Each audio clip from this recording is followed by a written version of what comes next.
باور گھمن صاحب سر آپ سے آغاز کروں گی. کل جو واقعہ پیش آیا یقیناً ہمیں جھنجھوڑنے کے لیے واقعہ کافی ہے، لیکن ایسا لگتا ہے کہ کسی کو کوئی اثر نہیں ہوا. یہ وہ واقعات ہیں جو ہم قحط زدہ ممالک میں دیکھتے تھے جو کل ہمارے ملک میں پیش آیا.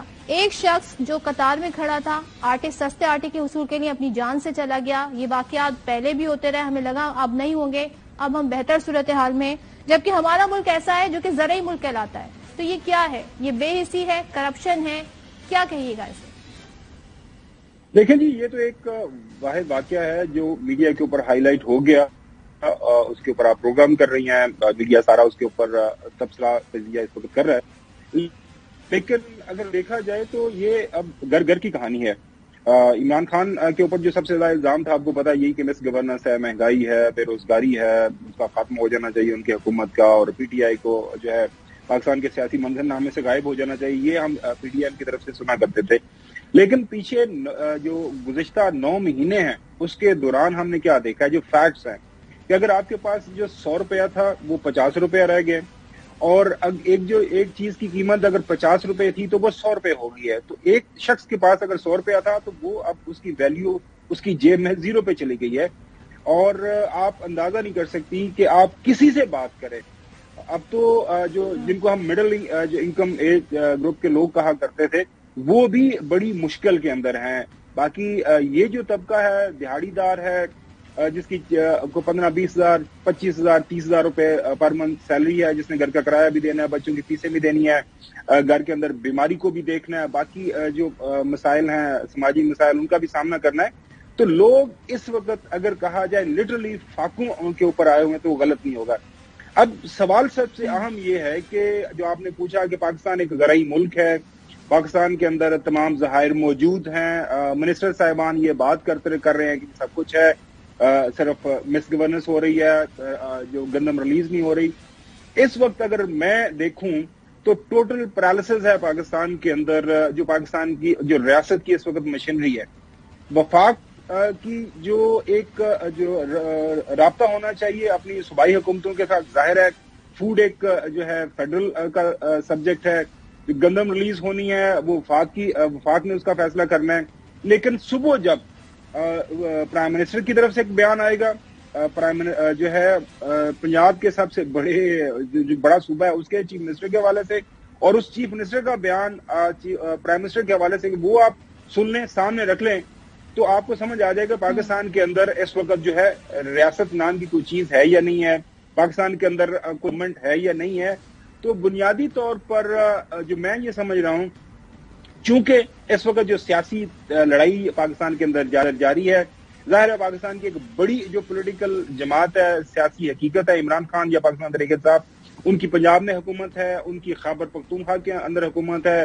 چلیں جی بی اور اے جے کے تو سائڈ پہ رکھے، لیکن وہاں بھی ان کی حکومتیں ہیں. اب ان کو جو اپیرنٹلی ہمیں نظر آ رہا ہے کہ سائڈ لائن کرنے کی کوشش کی جا رہی ہے، اور وہ اپنے طریقے سے ان ساری جو ہے ڈیولپمنٹس ہو رہی ہیں اس کے اوپر اپنا رد عمل ظاہر کر رہے ہیں. تو یہ پھر یہ جو سارے مسائل کا ہمیں سامنا ہے، جس کا بھی آپ نے ذکر کیا، جس کی وجہ سے ایک غریب کی جان گئی، لمبی لائنیں آپ دیکھ رہے ہیں سڑکوں کے اوپر، لوگ روزگار کی تلاش کے اندر، آٹے کی تلاش کے اندر، اور لوگ مارے پھر رہے ہیں. یہ ایک بائی پروڈکٹ ہے اس لڑائی کی جو پچھلے 9 مہینوں سے ہمارے ملک کے اندر جو ہے اس وقت جاری ہے، ہمارے اوپر تھوپ دی گئی ہے، ہم نے خود اس کو کریٹ کیا ہے. جو بھی ہے یہ اس وقت ہماری جو اشرافیہ ہے اس کے لیے لمحہ فکریہ ہونا چاہیے، کیونکہ اگر لوگوں کو آپ نے یہ بنیادی چیزیں بھی نہ فراہم کی، پھر خدا نخواستہ جو ہے حلقے خدا کا ہاتھ ہوگا، پھر ہماری اشرافیہ کے گریبان ہوں گے. اللہ نہ کرے ہم ایسے جو ہمارے ملک کے اندر ایسے حالات ہوں. لیکن جو حقائق ہمارے سامنے چیزیں نظر آ رہی ہیں، اس وقت جو ہے لوگ بہت زیادہ مصیبت کے اندر ہیں، لوگ کافی پریشان ہیں. اور ظاہر ہے یہاں پر ہم دیکھ رہے ہیں کہ یہ جو بھی سیاسی محاذ ہے اس میں نقصان عوام کا ہو رہا ہے، مہنگائی کی چکی میں عوام پس رہے ہیں. عامر ضیاء صاحب، سر کسانوں سے 55 روپے فی کلو خریدی جاتی ہے گندم، لیکن کراچی میں جب ہم آٹا دیکھتے ہیں، دیگر شہروں کی بھی ہم بات کریں تو 150 کہیں 150 سے اوپر گیا ہوا ہے. ایسے میں یہ مہنگائی بڑھ رہی ہے، آپ اس پہ کیا تجزیہ کریں گے؟ کیوں نہیں چیزیں کنٹرول میں آ رہی ہیں، اور کیا اسٹاک باہر نہیں آ رہا ہے، ریلیز کیوں نہیں کی جا رہی گندم، یہ سارے واقعات کو آپ کس طرح سے دیکھتے ہیں، کیا تجزیہ کریں گے؟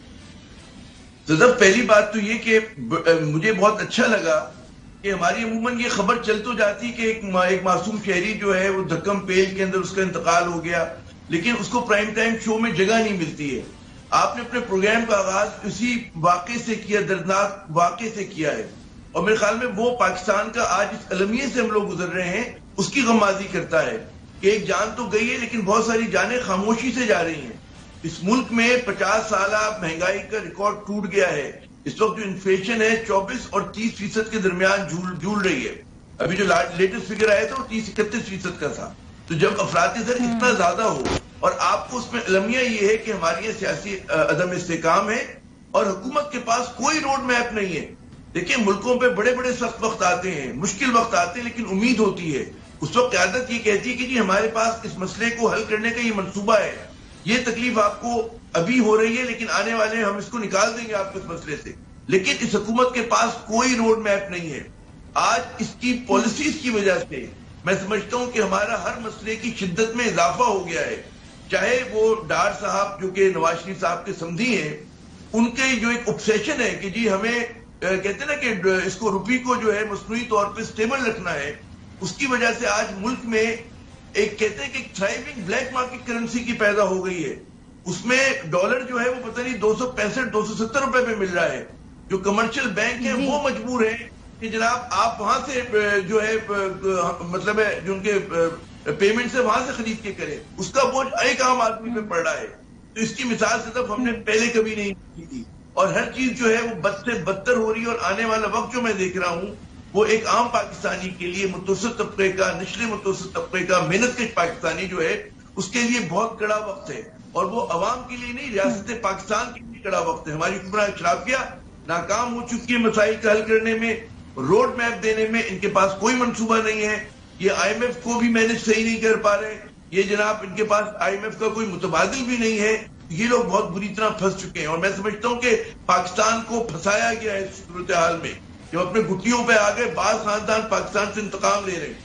وہ انتقام اس نوعیت کا ہے کہ جی انہیں یاد ہے کہ جی 1999 میں انہیں نکالا گیا تھا، ان کو یاد ہے کہ جی فلاں آرمی چیف نے ہمارے ساتھ یہ کیا تھا۔ اور یہ تو کل کی بات ہے کہ جب باجوہ صاحب کے دور میں آپ یاد ان کو نواز شریف صاحب پیناما میں آؤٹ ہوئے تھے، تو ان کو سب یہ دکھ یاد ہے، جو یہ سمجھتے تھے دکھ تو نہیں ہونے چاہیے، ان کو ان کے کرموں کی سزا مل رہی تھی، لیکن اب یہ عوام کے نام پہ آپ نے صحیح پوائنٹ آؤٹ کیا مرزا صاحب کہ روڈ میپ نہیں نظر آ رہا ہے، اور وزیر اعظم بھی یہ کہتے نظر آئے کہ ہمیں نہیں معلوم تھا کہ حالات اتنے خراب ہیں۔